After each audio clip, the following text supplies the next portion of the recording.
Ketika warga berhenti menyantap pempek. Tak sampai 30 menit mengarungi Musi, saya tiba di Pulau Kemaro. Kelenteng dan pagoda yang berwarna merah tampak menonjol di antara rimbun hijau pepohonan di delta sungai itu. Pulau kecil seluas 32 hektar tersebut menjadi situs penting bagi keberadaan orang-orang Tionghoa di Palembang. Keberadaannya kian populer dan banyak dikunjungi wisatawan yang mengenalnya dengan sebutan Pulau Jodoh. Gerbang dengan ornamen sepasang naga dan burung hong menyambut pengunjung dengan tulisan "Selamat datang, makmur sejahtera". Pak Mamat menunggu di warung kecil dekat dermaga dan membiarkan saya berkeliling sendirian. Suasana teduh, sepi, dan hening. Angin yang berhembus sepoi-sepoi menimbulkan suara gemericik daun yang terdengar seperti bisikan. Hanya ada beberapa pengunjung saat saya tiba. Sebuah keterangan pada batu marmer menceritakan legenda asal-usul Pulau Kemaro, yakni tentang sepasang kekasih beda bangsa, Melayu dan Tionghoa, yang tenggelam di Sungai Musi. Daratan yang muncul inilah yang dipercaya menjadi nisan bagi mayat keduanya yang tidak pernah ditemukan. Di bagian belakang kelenteng, terdapat pagoda 9 lantai dan pohon yang dikeramatkan. Orang-orang percaya pasangan yang mengukir nama pada pohon besar itu kelak berjodoh. Mereka menamainya pohon cinta. Tetapi di balik kisah romantis atau asmara sepasang kekasih yang berakhir tragis, Pulau Kemaro adalah saksi bisu dari tragedi bengis yang pernah terjadi di negeri ini.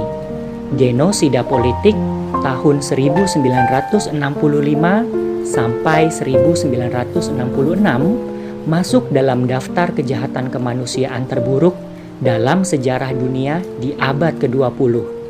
Salah satu dari rangkaian pembantaian itu terjadi di tempat saya tengah berdiri. Dalam pengantar buku Sejarah Gerakan Kiri Indonesia untuk Pemula, penerbit Ultimus tahun 2016, Made Supriyatma memaparkan tentang perkembangan tentara pada masa itu sebagai kekuatan reaksioner yang penuh intrik politik dan ekonomi.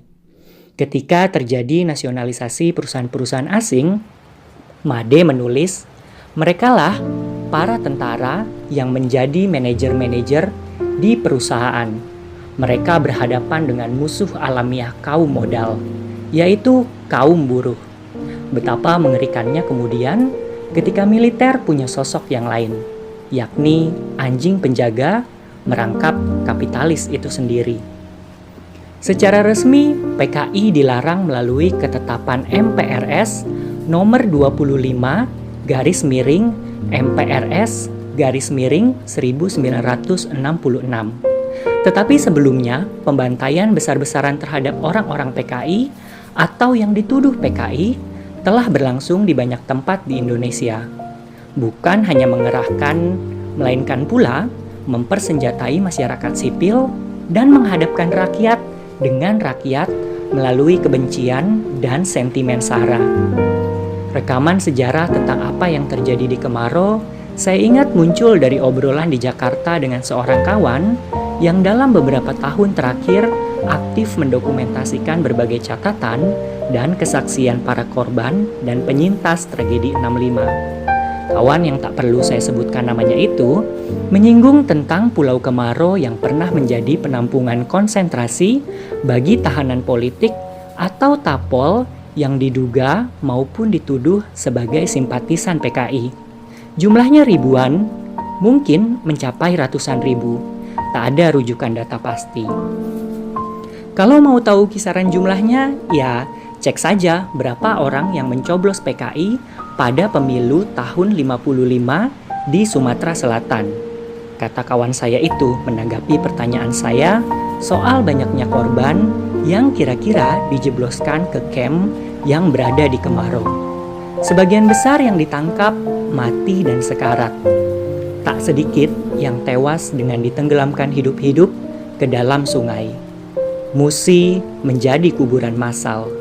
Bau anyir dari tubuh yang membusuk atau merah darah yang membuat keruh air sungai merupakan pertanda kematian yang nyata. Itu adalah tahun di mana masyarakat Palembang diliputi teror dan ketakutan. Kota bandar seketika berubah senyap. Tahun bagi mereka berhenti sejenak menyantap pempek dari belida yang hidup bersama bangkai-bangkai manusia.